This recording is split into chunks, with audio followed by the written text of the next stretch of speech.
ফজরের নামাজের পর নফল নামাজ পড়া যাবে কিনা? ফজরের নামাজের পর কোনো নফল নামাজ নাই। রাসূল করিম সাল্লাল্লাহু আলাইহি ওয়াসাল্লামের হাদিসে সুস্পষ্টভাবে বলা আছে, লা সালাতা বাদাল ফজরি আও কামা ক্বালা আলাইহিস সালাতু ওয়াস সালাম। ফজরের পরে আসরের পরে কোনো নামাজ নাই, অর্থাৎ আসরের পরে সূর্য ডুবার আগ পর্যন্ত আর ফজরের পরে সূর্য ওঠার আগ পর্যন্ত কোনো নফল নামাজ নাই। এটা একটা জিকির আজকার তাসবিহ করার সময়। জি। স্বামী যদি বিদেশ থাকে আর স্ত্রীর খবর না নেয়, তখন স্ত্রীর করণীয় কি? অনেক কুলাঙ্গার স্বামী এরকম আছে যে বিদেশে পড়ে থাকে, স্ত্রীর কোনো খোঁজ খবর নেয় না। যদি এরকম কোনো স্বামী থাকে তাহলে স্ত্রী অভিভাবকদের মাধ্যমে তাকে প্রেসার দিবে। যদি সে কোনোভাবেই তার দায় দায়িত্ব না নেয় আর কাবিননামার 18 নম্বর কলাম পূর্ণ করে সেখানে স্বাক্ষর স্বামী স্ত্রী উভয় করে থাকে আগদের পরে, তাহলে যথাযথ নিয়মে ওলামাদের মাধ্যমে, মুরব্বীদের মাধ্যমে, উভয় পক্ষের অভিভাবকদের মাধ্যমে অথবা আদালতের মাধ্যমে বিবাহ বিচ্ছেদের উদ্যোগ নিতে পারেন। অবশ্যই আলেমদের সাথে পরামর্শ করে নেবেন, যাতে এমন না হয় যে আপনি বিবাহ বিচ্ছেদের উদ্যোগ নিয়েছেন কিন্তু শরীরভাবে বিবাহ বিচ্ছেদ হয় নাই। সেই সুযোগ আছে, কিন্তু এটা হবে শেষ চিকিৎসা। আগে সমাধানের জন্য সব রকমের উপায়গুলো অবলম্বন করবেন। স্ত্রী অসুস্থ থাকার কারণে বাচ্চা সহ স্ত্রীকে চলে যেতে বলা হয়, তখন স্ত্রীর করণীয় কি? এরকম যদি কোনো পুরুষ করে যে স্ত্রী অসুস্থ দেখে বললো যে বাচ্চা নিয়ে চলে যাও, তাহলে সে পুরুষ তো আল্লাহর জমিনের সবচেয়ে জালিম, সবচেয়ে অবিবেচক এবং সবচেয়ে বড় অত্যাচারী এবং গুনাহগার পাপী মানুষদের অন্তর্ভুক্ত। স্ত্রী এরকম পাপীর বিরুদ্ধে যত রকমের ব্যবস্থা আছে সব নিতে পারবে এবং তাকে সোজা করার জন্য যত ওয়ে আছে সবগুলো অবলম্বন করতে পারবে।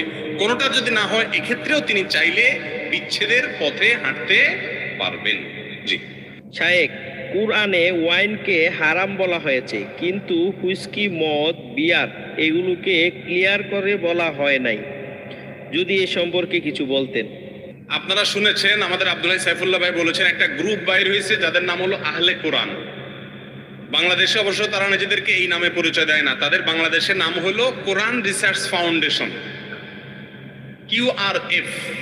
অনেক বক্তার নামের শেষে দেখবেন সদস্য QRF, মানে কোরআন রিসার্চ ফাউন্ডেশন। এই ফাউন্ডেশনের কাজ হলো মানুষকে নবী করিম সাল্লাল্লাহু আলাইহি সাল্লামের হাদিস থেকে দূরে সরানো। কারণ হাদিস থেকে দূরে সরাতে পারলে মুসলমান এমনি আস্তে আস্তে বেঈমান হয়ে যাবে। তো এই সমস্ত লোকগুলোর এরকম উদ্ভট অনেক প্রশ্ন অনেক সময় থাকে। যিনি প্রশ্ন করেছেন সে ভাই হয়তো সেরকম না, কিন্তু সচরাচর এরকম প্রশ্ন থাকে। দেখুন, আল খামারু মা ইউখামিরুল আকলা,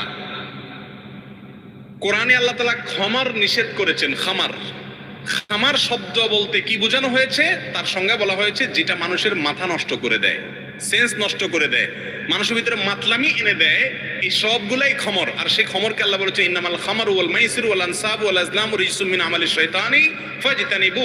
এগুলো সব মদ জুয়া, এগুলো হারাম কাজ। অতএব মদ বলতে শুধুমাত্র হুইস্কি বলেছে, ওয়াইনের কথা বলে না ভাই, ওয়াইন বলছে হুইস্কি বলে এমন না। যা মানুষের মধ্যে মাতলামি সৃষ্টি করে তার সবই কি মদ এবং হারাম। জি। কোন ব্যক্তি কি রাসূল সাল্লাল্লাহু আলাইহি সাল্লামের গোলাম দাবি করতে পারবে? অনেক গুরুত্বপূর্ণ একটা প্রশ্ন ভাই।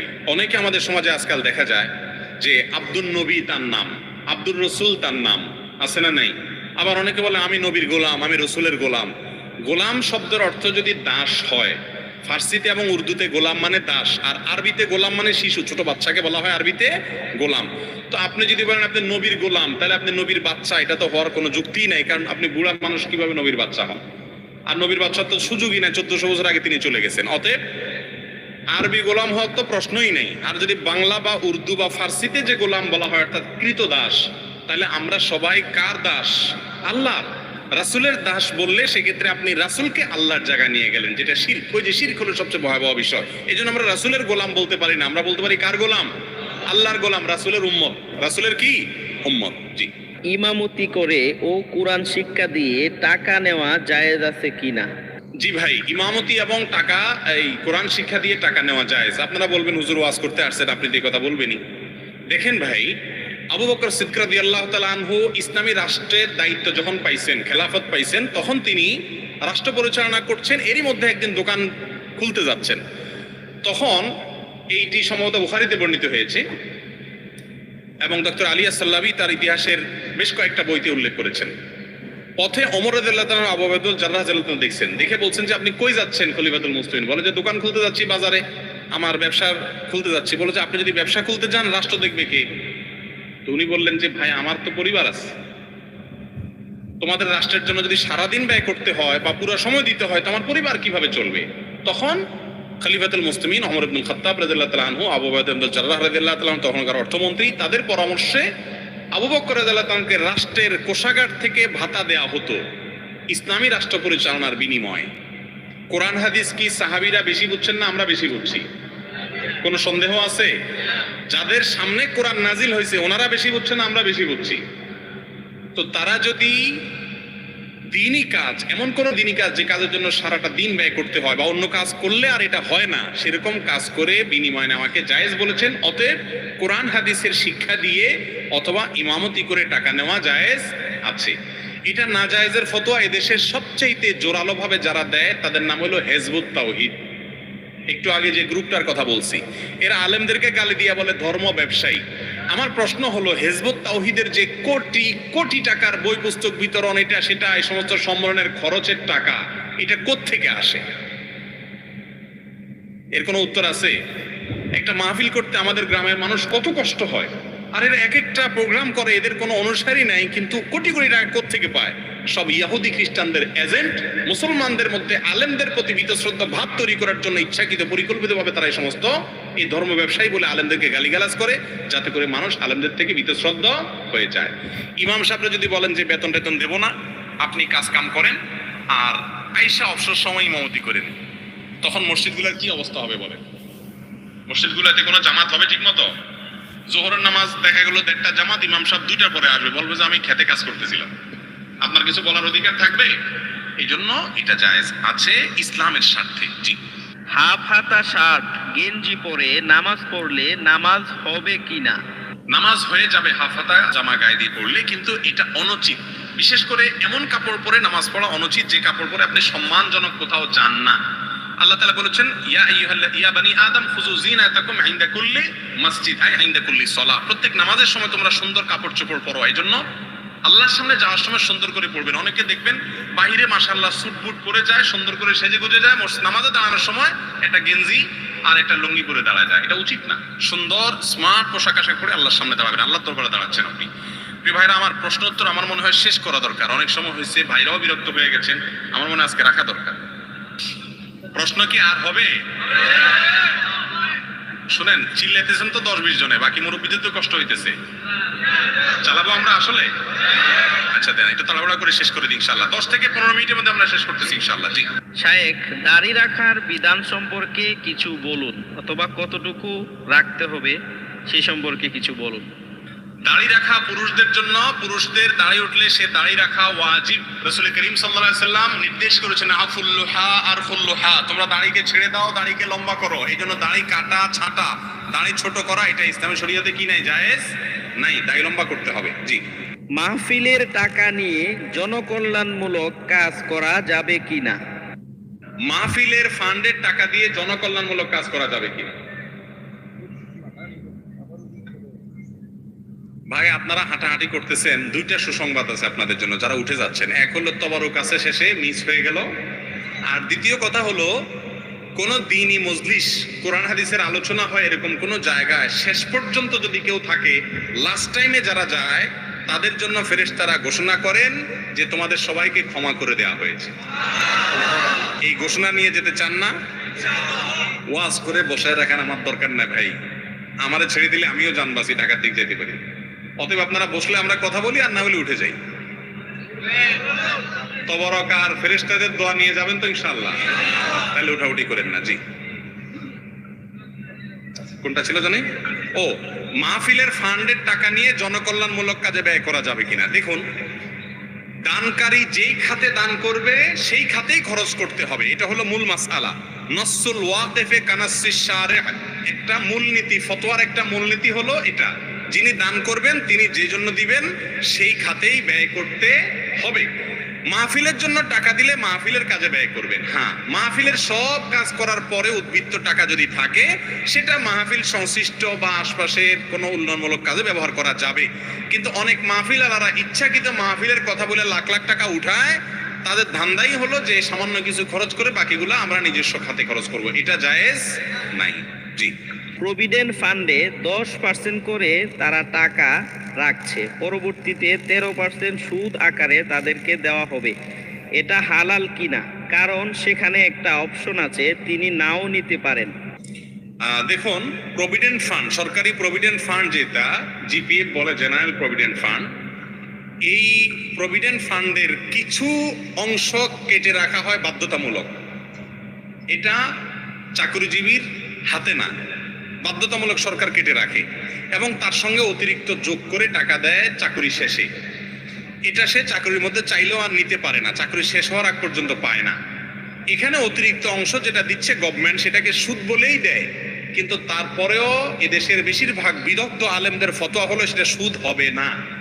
মৌলানা আব্দুল মালিক সাহেব, মুফতি মনসুরুল্লাহ সাহেব, ডক্টর খন্দকার আব্দুল্লাহ জাহাঙ্গীর রাহিমাহুল্লাহ সহ বড় বড় ওলামাদের ফতোয়া হলো এই প্রভিডেন্ট ফান্ডের বাধ্যতামূলক কেটে নেওয়া টাকাটার অতিরিক্ত যে টাকা দিবে গভর্নমেন্ট, সেটার গভর্নমেন্ট সুদ বলে দিলেও সেটা সুদ হবে না। কেন সুদ হবে না? কারণ সুদ হলো আমি স্বেচ্ছায় যখন কোনো টাকা রাখবো বেনিফিটের আশায় নির্দিষ্ট হারে, সেটা হবে সুদ। কিন্তু এখানে আমি টাকা রাখি নাই, তো আমার রাখার ছাড়া আগে থেকেই রেখে দেওয়া হয়েছে, কেমন যেন আমার বেতনই কম দেওয়া হয়েছে, দেওয়ার সময় আবার আমাকে বাড়িয়ে দেওয়া হয়েছে। এটা সম্পূর্ণ তার ইখতিয়ার, আমি নিজে এখানে দিতে যাই নাই, অতএব এটা সুদ হবে না।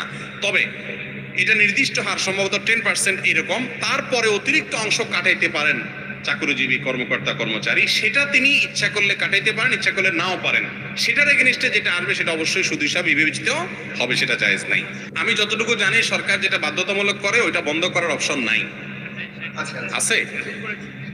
যদি এখন করে থাকে তো আলহামদুলিল্লাহ, তাহলে তো আর নেওয়া জায়েজ নাই, তাহলে তো এটা বন্ধ করে ফেলবে। জি শায়েখ, আরেকটি প্রশ্ন হলো, আলেমদের নামের শুরুতে মাওলানা বলা হয়, এটা লেখা যাবে কিনা? মাওলানা শব্দের একটা অর্থ হলো আমাদের মালিক, আমাদের মাওলা। মাওলা শব্দের অনেক অর্থ আছে। মাওলা শব্দের অর্থ অভিভাবক হয়, মাওলা শব্দের অর্থ বন্ধু হতে পারে, মাওলা শব্দের অর্থ আজাদকৃত দাস হতে পারে, মালিক হতে পারে, অনেক অর্থ হতে পারে। আমরা আলেমদেরকে সম্মান করে পাক ভারত মহাদেশে এবং মিশরে এবং অনেক দেশে আলেমদেরকে সম্মান করে বলি মাওলানা, তার মানে আমাদের অভিভাবক, আমাদের গার্ডিয়ান। তো এই অর্থে মাওলানা বললে সেটা শিরক হওয়ার কোনো কারণ নাই।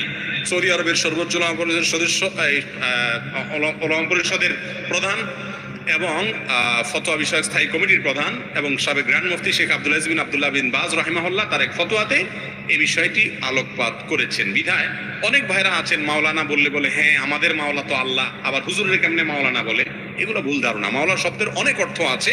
হুজুরদেরকে কেউ আল্লাহকে যে অর্থে মাওলা বলে ওই অর্থে হুজুরদেরকে কেউ মাওলানা বলে না। জি, ঘুষ দিয়ে সরকারি চাকরি নিলে বেতন হালাল হবে কি? ঘুষ দিয়ে যদি চাকরি নেয় তাহলে পরবর্তীতে উপার্জিত অর্থ, মাসিক পারিশ্রমিক যেটা নেয় সেটা হালাল হবে কিনা? উত্তর হলো হালাল হবে। কেন হালাল হবে? কারণ হলো শুরুতে তিনি ঘুষ দিয়েছেন, এটা অন্যায় কাজ করেছেন, হারাম কাজ করেছেন। বাধ্য হয়ে যদি দেন তাহলে তো সেটা জায়েজ আছে, আর যদি বাধ্য হয়ে না দেন, এমনিই দেন নিজে সেদে ঘুষ, অথবা তার জন্য একটা বাধ্যবাধকতা নাই, তারপরেও তিনি সুদ ঘুষ দিয়ে চাকরি নিয়েছেন, তাহলে তিনি হারাম কাজ করেছেন, একটা অপরাধ তিনি করেছেন। কিন্তু এর কারণে তার সারা জীবনের উপার্জন হারাম হয়ে যাবে না। কারণ প্রতি মাসে তিনি যে বেতনটা পান, এটা কিসের বিনিময়ে পান?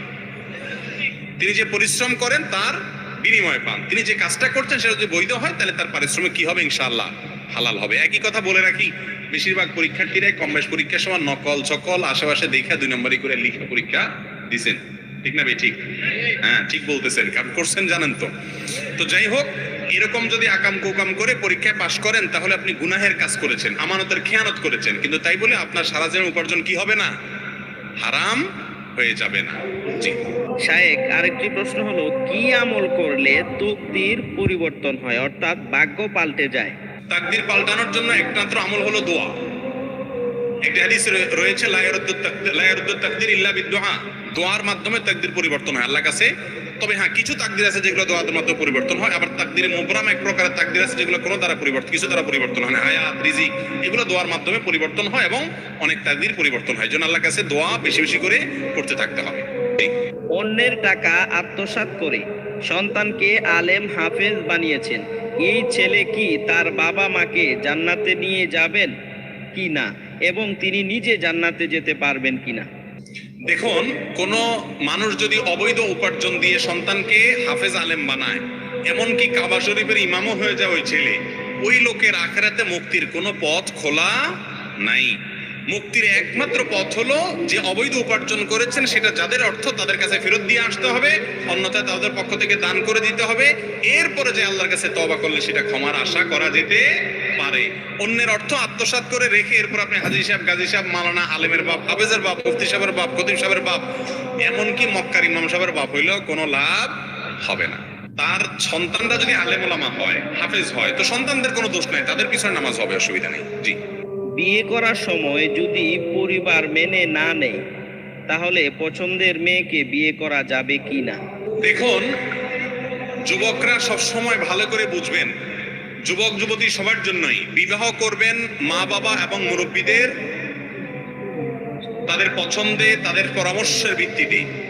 হ্যাঁ, কোনো কোনো ক্ষেত্রে মা বাপ উল্টাপাল্টা বা বুঝেন না, সেক্ষেত্রে আপনি এককভাবে তাদের মতের বিরুদ্ধে যেও সিদ্ধান্ত নিতে পারেন। মা বাপ চায় যে আপনি দিনদার মেয়ে দেখেন না, আপনি শুধুমাত্র দুনিয়া দেখেন, তাহলে সেক্ষেত্রে মা বাবার চাহিদাকে আপনি অ্যাভয়েড করতে পারেন। কিন্তু সচরাচর এবং সাধারণ অবস্থাতে অবশ্যই অভিভাবককে সম্মতিতে এনে বিয়ে করা উচিত। তথাকথিত তথাকথিত আগে থেকে পছন্দ করে তথাকথিত প্রেমের বা নিজের পছন্দের বিয়েগুলোতে বেশিরভাগ সময় শান্তি হয়, ঠিক না বেঠিক বলেন? আগে থেকে যারা গেট টুগেদার এটা সেটা করে নেয় এরপরে বিয়ে করে, এগুলো বেশিরভাগ ক্ষেত্রে দেখবেন দাম্পত্য জীবনে কি নাই, শান্তি নাই। এই জন্য কোন মেয়ে ভালো হবে না হবে, আপনি যুবক মানুষ, শুধু আপনার দেখতে সুন্দর হলে আপনি পাগল হয়ে যান, আপনার মাথা নষ্ট হয়ে যায়। কিন্তু আপনার বাবা, আপনার মা বহু বিবাহ তারা দেখেছে, বহু বিবাহের ভঙ্গ হওয়া তারা দেখেছে, তারা অনেক অভিজ্ঞ। এই জন্য তাদের প্রতি আস্থা রাখবেন। হ্যাঁ, বাপমা যদি কম বুঝেন, মামা আছেন, চাচা আছেন, দাদা আছেন, বড় ভাই আছেন, যারা মাথাওয়ালা, বুদ্ধিমান এবং দিনদার, তাদের সাথে পরামর্শ করে বিয়ে করবেন। একাকী সিদ্ধান্ত নিতে যাবেন না।